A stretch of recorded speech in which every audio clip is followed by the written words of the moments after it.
खान साहब को जो गिरफ्तार किया गया वो क्यों और कैसे गिरफ्तार किया गया, वो वीडियोस किधर हैं, वो फुटेजेस किधर हैं। मैं हूं वही दवान, आप हमारा यूट्यूब चैनल और फेसबुक पेज हैं। अस्सलाम वालेकुम।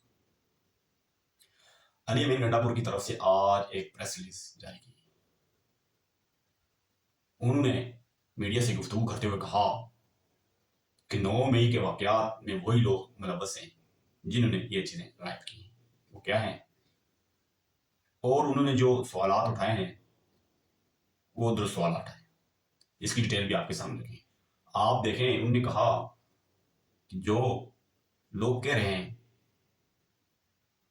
9 मई में पीटीआई मुलव्वस, निकाह पीटीआई मुलव्वस नहीं, पीटीआई की क़यादत के ऊपर जो केसेस बनाए गए हैं 9 मई के, ये बेबुनियाद है और वो वैसे ही सजाएं काट रहे हैं, इनके ऊपर कोई केसेस नहीं बनते।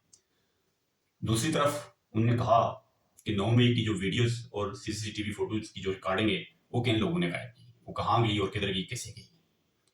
अब सवाल तो बनता है, अब जो लोग 9 मई का बयानिया बना रहे थे वो कह रहे थे कि 9 मई के अंदर जो लोग पीटीआई के मुलव्वस, मैं आपके सामने एक बड़े वायरल हुए थे, ये भी मैं साथ साथ चलाऊंगा। कुछ ऐसी चीजें कॉपीराइट होने की वजह से मैं इधर चला नहीं सकता। अब ये वो चीजें हैं जो कैमरे की आंख में बंद हुई। अब जो लोग गेट तोड़ के अंदर दाखिल हुए और ये शख्स एक डंडे के साथ कार को जो है वो तोड़ने की कोशिश कर रहा है। आप जो मेन चीज है, इस गेट के ऊपर कैमरा तो होना चाहिए था और इसकी रिकॉर्डिंग भी होनी चाहिए थी। जितने भी सरकारी इदारों को नुकसान पहुंचाया गया, आप कहीं भी जाएं वहां कैमरे लगे होते हैं और उनकी रिकॉर्डिंग चल रही थी। अगर इन कैमरों की जो रिकॉर्डिंग है वो पब्लिक कर दी जाए और सुप्रीम कोर्ट में पेश कर दी जाए तो फैसला आसानी से हो सकता है। बहरहाल अली अमीन गंडापुर साहब ने यही आज सवाल उठाए हैं कि ये चीजें किधर हैं, ये कौन लोग थे जिन्होंने ये गायब किए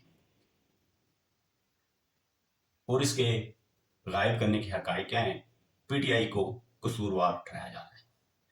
9 मई के वाकया से पीटीआई का कोई ताल्लुक नहीं। अगर पीटीआई इसकी मुजरिम है और जो सजाएं इनको इस वक्त दी जा रही है तो वो सीसीटीवी फुटेजेस और इसकी रिकॉर्डिंग अवाम के सामने पब्लिक करें। वो पब्लिक कैसे करें, ये चीजें तो मंजर आम पर आ ही नहीं रही। बहुत सारे हकायक उन्होंने आज बयान किए।